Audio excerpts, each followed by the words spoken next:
Oke, baik. Assalamualaikum warahmatullahi wabarakatuh. Selamat pagi. Shalom, Om Swastiastu, Namo Buddhaya, salam kebajikan rahayu. Di sini saya Adita Ginanjar dengan IMAIN 029 dari kelompok 2 kelas BE 2022A, selaku kelompok yang diberikan amanah membuat metode kualitatif dengan FGD, di mana judul artikel kami nantinya kurang lebih akan membahas secara fenomenologi perilaku balap liar atau aktivitasnya dari perspektif para peserta gitu kan, anak muda di Surabaya.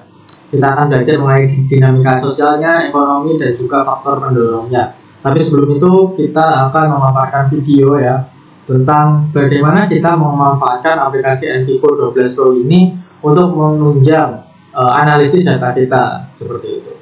Jadi singkatnya, Envivo ini sebagai tools yang bisa meyakinkan para pembaca di artikel kita gitu. Sebenarnya secara teori kualitatif itu bisa dilakukan ya, analisisnya secara manual gitu. Kita bikin konsep secara manual, tema secara manual, dan itu disebut dengan analisa Miles Haberman gitu ya, sangat populer di bidang kualitatif. Tapi hari ini kita akan mencoba memaparkan penggunaan Envivo 12. Jadi yang pertama kita masuk ke Envivo nya terlebih dahulu. Habis itu kita di menu new kita klik atau klik Bank Project.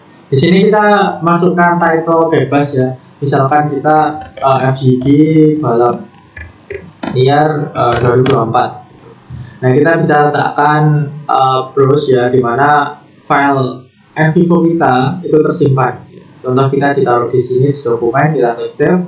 Habis itu tinggal kita klik OK. Kita tunggu running Envivo nya ya.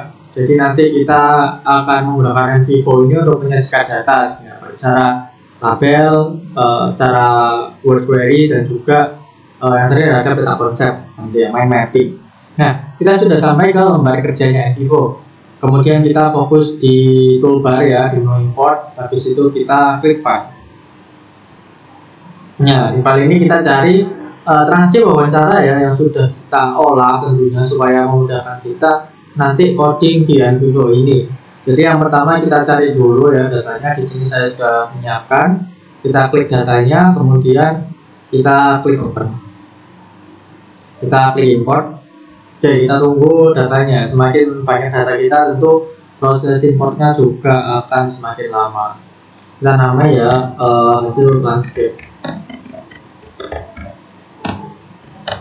Ya, di sini kita namai hasil transkrip FGD. Kalau deskripsinya opsional, namun saya tidak menggunakan, jadi klik OK saja. Nah, ini dia. Kalau mau lihat, kita bisa double klik di hasil transkrip ya. Nanti transkripnya itu akan muncul di sebelah kanan atas. Ini adalah hasil transkrip dari kelompok saya FGD ya. Jadi sedikit, karena FGD itu kan ketika ada satu argumen, maka argumen itu akan langsung ditanggapi oleh peserta yang lain gitu. Itu kelebihannya FGD. Oke, sampai sekian ya. Ini cara import file ke Envivo. Oke, selanjutnya kita akan membahas bagaimana cara coding. Jadi di Envivo itu ada tiga, ada input, coding, nanti interpretasi. Secara digital cara kerjanya gitu. Yang pertama, kita harus melakukan tema-tema di transkrip kita atau penelitian kita, tergantung peneliti gitu. Nanti peneliti akan scanning mana-mana kalimat yang sesuai untuk mendapatkan tujuan penelitian yang diinginkan. Caranya kita bisa lihat-lihat terlebih dahulu ya, di kolom kiri ada quotes, dan di notes ini nanti akan muncul tema-tema yang akan kita buat. Kita kembali ke file. Nah, caranya kita identifikasi terlebih dahulu ya. Jadi sebenarnya saya juga sudah membaca ya kurang lebih hasil jawabannya gitu untuk mengetahui tujuan artikel sebenarnya. Nah, yang pertama kita di artikel saya itu akan membahas tentang faktor pendorong mengapa anak-anak muda ini balap liar. Kemudian kita bikin dahulu nih tema utama ya di notes. Kita klik kanan, kita pilih new code. Nah, new code ini sebagai judul gitu teman-teman untuk temanya. Yang pertama kita kan butuh yang namanya faktor pendorong ya. Faktor pendorong kegiatan balap liar. Oke, kita masukkan, habis itu kita klik OK. Nah, ini kode yang pertama ya teman-teman. Nah, Kemudian kita bisa baca nih, apa sih faktor-faktor pendorong gitu kan. Ini kalimatnya dan semua pertanyaan itu sudah saya kasih indikator dan juga subindikator ya. Jadi kelompok saya tinggal menanyakan saja. Nah, di sini ada intro ya, tidak perlu kita masukkan karena ini pembukaan dari moderator. Nah, di sini sudah mulai mengacu nih. Ini ya, wah begitu ya kalimatnya. Yang saya blog ini sudah mengacu ke faktor pendorong. Nah, kalau kita baca keuntungannya sih ya dapat uang karena kita taruhan dan gunanya untuk modif motor dan juga spare part. Berarti kan faktor pendorongnya salah satu kan ada keuntungan ya, yang ini secara finansial. Berarti kita bisa kalkulasikan keuntungannya itu dari finansial juga ada yang menyebabkan si para peserta ini melakukan aktivitas bantuan. Kita blok, habis itu kita klik kanan. Nah, kita klik code. Setelah kita klik code, kita ke bagian faktor pendorong balap liar ini ya. Faktor pendorong balap liar, kita klik kanan, kita nyumput. Karena faktor pendorong balap liar ini nantinya akan jadi judul gitu. Nyumputnya tadi keuntungan finansial. Oke, setelah kita tambahan, kita klik OK. Oke, dan sudah tercipta code baru ya di Notes kalau kita lihat. Kalau kita klik di bagian di bawahnya ini ada keuntungan finansial gitu. Kemudian kita baca lagi teman-teman. Nah, kalau keuntungan untuk diri sendiri ya ada, kita senang melakukan hobi ini. Kita blok, habis itu kita klik kanan, kita pilih code, habis itu kita tambahkan nyumput ya di bagian langsung kita nyumput aja sudah bisa sih, nggak usah manual yang bagian bawah kiri. Nah, oke. Kita bisa undo juga, kita delete. Nah, kalau kita misalkan salah masuk, nanti kita bisa delete, hilang. Ini kan masuk ke faktor pendorong ya, kita nyebut. Nah, biar di bawahnya gitu. Nanti kalau keuntungan finansial si wawancara itu keuntungan finansialnya itu sampai lebih detail lagi gitu ya. Misal per orang dapat ini, nah itu bisa kita masukin keuntungan finansial lagi. Tapi ini kan hobi ya tadi namanya. Dari hasil wawancara hobi atau ya tidak boleh pakai ini ya selain alfabet ya, hobi atau kemana. Tapi kok. Nah, begitu seterusnya teman-teman, mungkin videonya akan saya percepat ya codingnya, tapi secara garis besar akan sama seperti yang sudah saya sampaikan ini.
Oke teman-teman dan juga rekan-rekan sekalian yang menjadi viewer di video ini ya. Jadi untuk codingnya saya sudah selesai. Tadi saya mengamati beberapa ya, sehingga saya menemukan beberapa ini ya. Ini kan tema utama coding saya dan kelompok saya. Nah, kalau kita klik plus di sini kita bisa lihat apa saja yang termasuk di dalamnya.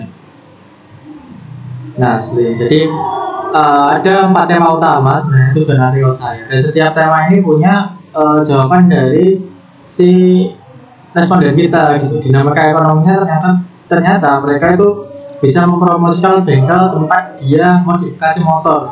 Jadi lumayan buat branding si bengkel, nantinya bisa mendatangkan keuntungan juga. Kemudian ada tambahan pendapatan tentu dari modif motor, kemudian menang, ada tambahan pendapatan. Dinamika sosialnya juga seperti itu. Ada hubungan asmara ternyata. Jadi banyak peserta yang rusak asmaranya sehingga melarikan masalahnya tersebut ya kepada balapan gitu ya, sebagai langkah untuk menyelesaikan masalahnya. Yang kedua adalah labeling dari masyarakat ya, karena mereka ini pengganggu ya, karena kan merusak fasilitas dan juga mengganggu ketentraman. Kemudian ada pengaruh pergaulan. Di sini mereka awalnya solidaritas antar teman ya, mereka kan sebelum ada balap liar mereka sudah berkumpul terlebih dahulu, ada percakapan di sana dan lainnya menyeret mereka ke dalam balap liar. Kemudian ada solidaritas sesama gitu. Jadi kuatnya pengaruh teman satu sama lain ya. Ketika ada satu orang yang merasa kesulitan, itu nanti dibantu. Akan lebih besar efeknya ketika dia bergabung dalam balap liar, begitu. Kemudian ada wadah belajar otomotif, karena mereka kemudian di sekolahnya atau di pendidikannya kurang mengakomodasi keinginan ya yang dalam dari mereka, ya ini belajar otomotif dalam hal ini motor. Kemudian ada faktor pendorong, ada hobi ya, ini masif sekali pengaruhnya, ada hubungan dengan rekan karena ya dorongan ya, ajakan dan aja keluar finansial karena mereka juga taruhan berada di sana. Dan untuk harapan komunitas sendiri, mereka ingin dibuatkan fasilitas race balap ya, atau paling tidak ya mereka itu setiap hari minggu atau libur disediakan tempat khusus lah bagi mereka, atau dengan cara salah satunya untuk jalan gitu. Nah, untuk codingnya kita sudah selesai ya, kurang lebih seperti ini. Ini sudah menyakup intinya teman-teman. Kemudian setelah kita coding, dan langkah yang terpenting selanjutnya adalah kita running gitu, artinya kita menginterpretasikan data. Oke. Yang pertama kita mungkin ya kita klik ekspor dan juga kita bisa lihat namanya word frequency. Word frequency itu semakin kata yang diungkapkan responden kita paling sering diutarakan gitu. Jadi yang paling sering muncul dan itu biasanya ditampilkan di artikel gitu. Nah kalau kita klik word frequency, nah kan muncul tampilan seperti ini ya. Kita sebenarnya tidak perlu atur karena ini kan presentasinya kecil gitu. Nah sebelum melakukan word frekuensi kita lihat dulu nih kata-kata yang sudah kita pilih, kita select item ya untuk lihat. Nah select item, kita klik transcript karena hasil kita yang akan diolah nanti kan di transcript. Kita select all. Oke, disitu kita oke. Habis itu kita run query ya, kita run. Nah ini adalah kata-kata yang paling sering muncul dan juga presentasinya. Nah untuk melihat word query-nya, kita di sebelah kanan kita klik word cloud. Loadingnya akan semakin lama ketika banyak ya, dan tenang. Ini adalah kata-kata yang paling sering muncul ya. Sebenarnya kita bisa hapus sesuaikan karena ini kan seluruh kata, jadi banyak kata yang umum secara umum yang tidak masuk di tidak diperlukan di belakang kita itu muncul. Nah caranya, contoh kita ini kan tidak boleh, kita klik kanan, terus itu kita add to stop word list, jadi menghentikan si kata itu masuk dalam list kita. Kita klik remove. Oke, sorry, tadi kita klik OK ya, karena kita menyetujui perintahnya. Klik OK. Habis itu kan kita udah sama mesin kan juga tidak perlu, jadi kita pilih, kita OK, terus kemudian untuk juga tidak perlu. Jadi disesuaikan gitu. Ya, saving dulu ya. Nah setelah itu kita bisa, oke, ini hasilnya ya, hasil yang sudah terbaru tadi. Kita bisa ekspor, kita query lagi, kita run, kita lihat cloud. Nah sepertinya jadi yang kita tadi sudah hilang. Nah kita hapus lagi kalimat-kalimat yang tidak penting.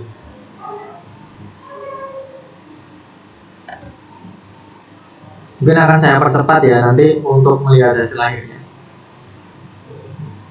Oke, teman-teman, akhirnya kita sudah selesai ya, kita edit run query-nya. Jadi hasilnya seperti ini ya, sampai kita sesuai kata-kata yang memang menjadi esensi di pernyataan itu. Jadi di sini pada liar ada hal yang paling berpengaruh, yakni teman dan juga hobi ya. Ini nanti akan mendorong mereka balapan. Semakin besar katanya, maka frekuensi kata itu diucapkan oleh responden maka semakin tinggi juga. Nah, ini sudah ada, kita bisa ganti modelnya ya. Kita tinggal klik yang atas biar tampilnya beda. Nah, seperti ini teman-teman. Nah, untuk kita perlu menyimpan ini ya di penelitian. Nanti kita bahas secara deskriptif gitu. Jadi ini sebenarnya itu hanya tools untuk meyakinkan viewer kalau kita benar-benar menganalisis data secara jujur gitu.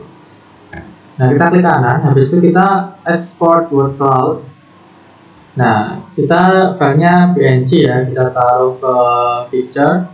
Nah, kita rename word query. Jadi kita save. Nah, kita sudah punya data word query. Oke, sudah, kita bisa tutup ya word query-nya. Kita tutup.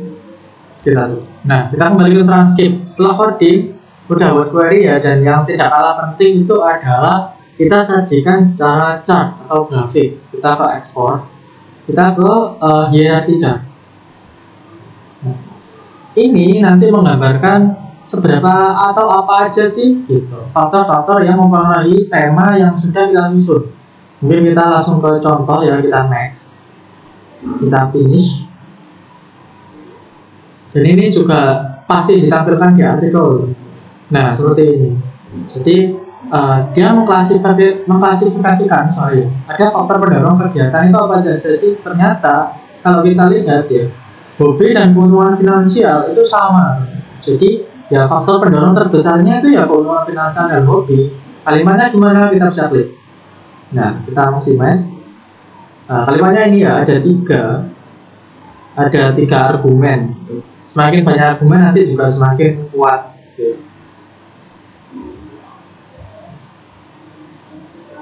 Oke, ini untuk khusus yang faktor pendorong. Nah, jadi kita bisa zoomin semua.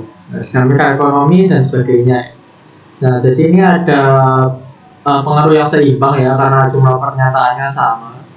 Dan ini untuk harapan penelitiannya full, ingin fasilitas. Kemudian di dinamika ekonomi ada tambahan pendapatan dan juga promosi bengkel yang sama-sama penting. Kita juga bisa investasi secara sunburst. Nah, seperti ini ya, tapi idealnya sih bagus ya ini. Nah, kemudian kita simpan saja, export, PNG, di file yang sama, jadi picture ya tadi ya. Kita klik picture, habis itu kita rename begitu ya. Ini chartnya. Oke, kita save. Nah, seperti itu teman-teman untuk interpretasinya. Yang terakhir, last but not least adalah kita perlu interpretasi secara mind mapping, peta konsep. Jadi peta konsep dari kelompok kami ini simpel, tapi kalau dijelaskan secara deskripsi itu panjang lebar. Ya, itu kelebihan dengan kualitatif. Ya. Teman-teman nggak usah takut kurang deskripsi dan lain sebagainya, karena ini akan menjadi menarik. Jadi kita mind mapping, kita klik, kita kasih nama ya, judul penelitian kita, fenomena liar. Oke, deskripsi tidak perlu ya, atau ditambahkan juga tidak apa-apa, kita klik OK. Nah, ini dia. Nah, di tengah ini adalah soul atau jiwa penelitian kita, variabel penting kita. Itu mau bahas apa sih gitu? Jadi judul kan kita fenomena ya, fenomena liar. Nah, di fenomena liar ini kan ada tema-tema nih yang bisa menjelaskan fenomena liar. Untuk nambah temanya kita klik child ID ya. Nah, jadi dia bercabang gitu. Apa aja sih yang kita bahas? Yang pertama kita bahas faktor pendorong gitu ya. Faktor pendorong liar. Faktor pendorong liar. Oke. Itu apakah ada lagi? Ada. Karena kita juga memerlukan yang namanya dinamika ekonomi. Oke, ada lagi ya, ini kita child ID lagi ya. Ya, ini dinamika sosial. Untuk tata letak ini bisa kita sesuaikan ya. Jadi ya, ini auto sebenarnya, tapi tidak akan berpengaruh banyak. Kita kasih lagi. Dan juga tadi kan ada ini ya, harapan.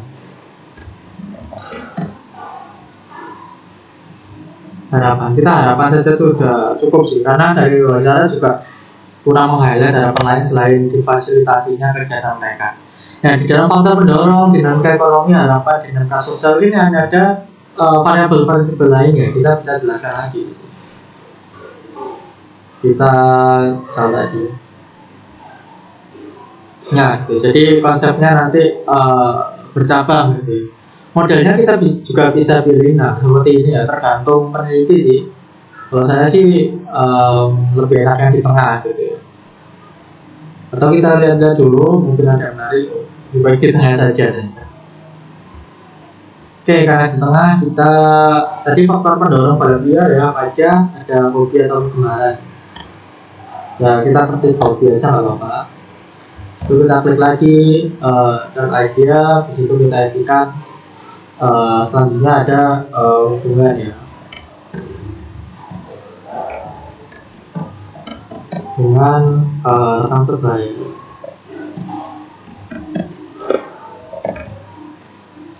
Oke, kemudian kita tambahkan lagi di chart idea, kemudian ada keuntungan finansial. Nah, untuk mempercepat nanti setelah saya masukkan, nanti akan saya highlight lagi ya, mungkin videonya akan saya percepat lagi.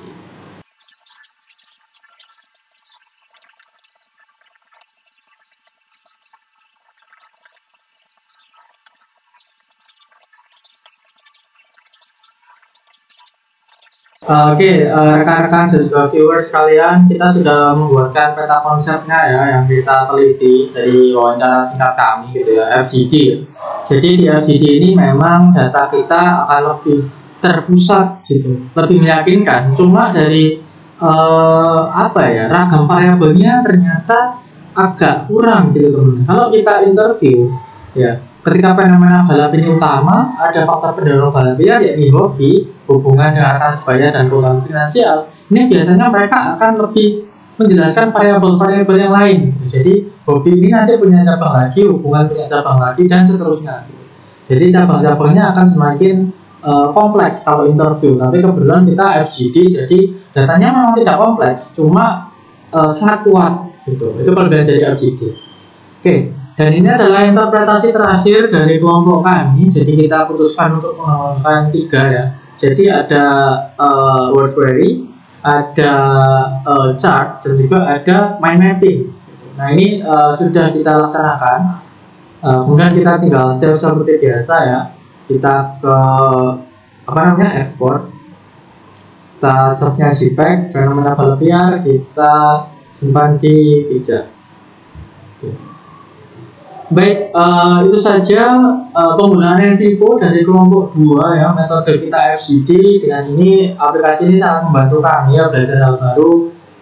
Terima kasih atas seluruh perhatiannya. Semoga video ini bisa bermanfaat.